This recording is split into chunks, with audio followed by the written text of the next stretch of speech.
Hello বন্ধুরা, আজকের ভিডিওটা বেশ ইন্টারেস্টিং, কারণ আজকে তোমাদের সূত্রের সাহায্যে কীভাবে ছক্কার সায়া কাটতে হয় সেটারই ভিডিও শেয়ার করছি।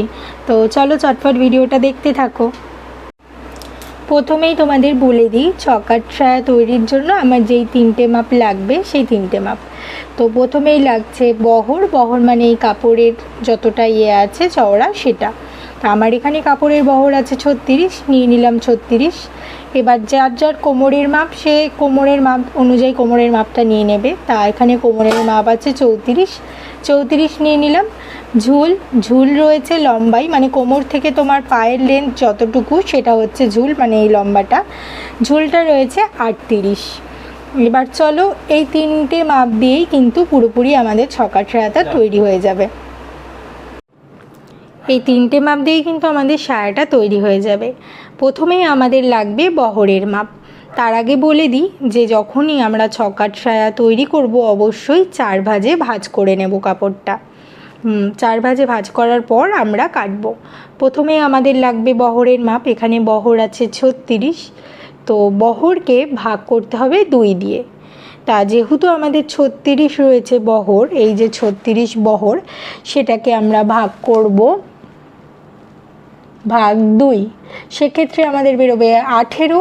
তা কোনো ভাবনা চিন্তা না করে আমাদের কাপড়ের বহর অনুযায়ী যেটা মাপ হবে, আমাদের এখানে 36 আছে, এখানে 36 না হয়ে কিন্তু 40ও হতে পারতো। যেই মাপই থাকুক, 40 হোক 50 হোক, যেটাই হোক, কাপড়ের বহর যেটাই হোক না কেন সেটাকে 2 দিয়ে ভাগ করতে হবে। তো আমার যেহেতু 36 আছে, ভাগ করার পর আমার বেরিয়েছে 18। তো ভাবনা চিন্তা না করে আমাদের এই লাইন বরাবর 18 আমরা টেনে নিলাম স্কেলের সাহায্যে। তো হয়ে গেল আমাদের কাপড়ের বহরের মাপটা। এরপর আমাদের লাগবে ঝুলের মাপ। ঝুল কত আছে? ঝুল রয়েছে 38 ইঞ্চি। 38 ইঞ্চি। তো আমি তোমাদের সুবিধার্থে একটু পয়েন্ট করে দিয়েছি যে 1 থেকে 2 এটা হলো বহর, এবার 1 থেকে 3 এটা হচ্ছে ঝুল। ঝুল যেহেতু 38, কোনো ভাবনা চিন্তা না করে ঝুলের মাপটা আমরা এই কোমর থেকে পুরো 38 নিয়ে নেব। এবার ঝুলের মাপটা কিভাবে বের করবে?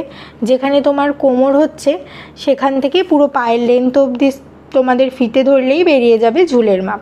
চলো এখানে ঝুলের মাপ বের করলাম।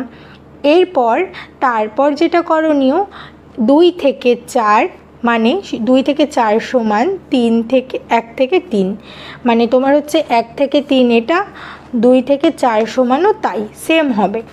সেম লম্বা একটা টান দিয়ে দিলে এটাও তাই, বহরটা যা আছে সেম বহর নিয়ে নিলে। চলো বক্স আমার কমপ্লিট হয়ে গেল। এরপর লাগবে কোমরের মাপ। কোমরের মাপ আমার এখানে কত আছে? কোমর আছে আমাদের 34।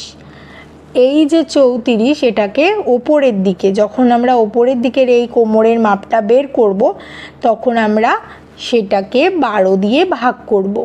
34কে 12 দিয়ে ভাগ করলে আমাদের বেরোচ্ছে 2, সেক্ষেত্রে পয়েন্টে বেরোচ্ছে 2.5। তাই এখান থেকে ভাবনা চিন্তা না করে 1 থেকে 5 অবধি নিয়ে নিলাম আমাদের কোমরের মাপ। তো আমাদের কোমরের মাপ বেরিয়েছে 2.5 ইঞ্চি। এতটুকু হলো 2.5 ইঞ্চি কোমরের মাপ। এরপর নিচে যে 4 থেকে 6, এটাও কিন্তু আমাদের ভাগ করতে হবে। কোমরের মাপ 34 ছিল, এইবার নিচের ক্ষেত্রে কিন্তু আর 12 দিয়ে ভাগ করব না, নিচের ক্ষেত্রে আমরা ভাগ করব 6 দিয়ে। যখন তোমার 34কে, এখানে 36 লিখে ফেলেছি, 34কে যখন আমরা ভাগ করব 6 দিয়ে তখন বেরোচ্ছে 5.5, মানে 5.5 ইঞ্চি। সেই ক্ষেত্রে আমরা এই যে 4 থেকে 6 স্কেলের সাহায্যে মাপ নিয়ে নিলাম 5.5। যেখানে আমাদের 5.5 আসলো সেখানে পয়েন্ট করলাম। পয়েন্ট করার পর এরকমভাবে, মানে ওপরের কোমর থেকে নিচের কোমরে যে মাপটা 5 থেকে 6 যেটা হয়েছে সেটা দাগ দিয়ে দিলাম, বেরিয়ে গেল আমাদের কোমরের মাপ। তারপর যেটা করণীয় সেটা হচ্ছে এই যে 8 থেকে 3, এটা 1/2 ইঞ্চি মতন নিয়ে স্কেল এখানে বসাতে হবে। 6 নম্বরের এখানে স্কেল বসিয়ে 1/2 ইঞ্চি উপরে তুলব। এখানে 1/2 ইঞ্চিতে পয়েন্ট করলাম, পয়েন্ট করার পর তিরছা করে দাগ দিয়ে দিলাম, হয়ে গেল। এখানেও সেম 5 থেকে 7 1/2 ইঞ্চিতে পয়েন্ট করলাম, পয়েন্ট করার পর পুরোপুরি 2-এর কোণ অবধি দাগ দিয়ে দিলাম। এইভাবে আমাদের কিন্তু তৈরি হয়ে গেল ছক্কার সায়ার কাটিংয়ের পুরো ফর্মুলাটা। এবার যখন কাটবে, কাটার সময় এই মাঝ বরাবর কেটে দিলেই, এই যে দাগটা, এই দাগের মাঝ বরাবর কেটে দিলেই আমাদের ছকার সায়া কমপ্লিট। এর পরের ভিডিওতে ছকার সায়া কীভাবে আমি কাটলাম পেপারের সাহায্যে তোমাদের কেটে অবশ্যই দেখাবো। আজকে এত দূরই, এরপর আরও একটা ভিডিও নিয়ে দেখা হবে। সবাই ভালো থেকো, শুভরাত্রি।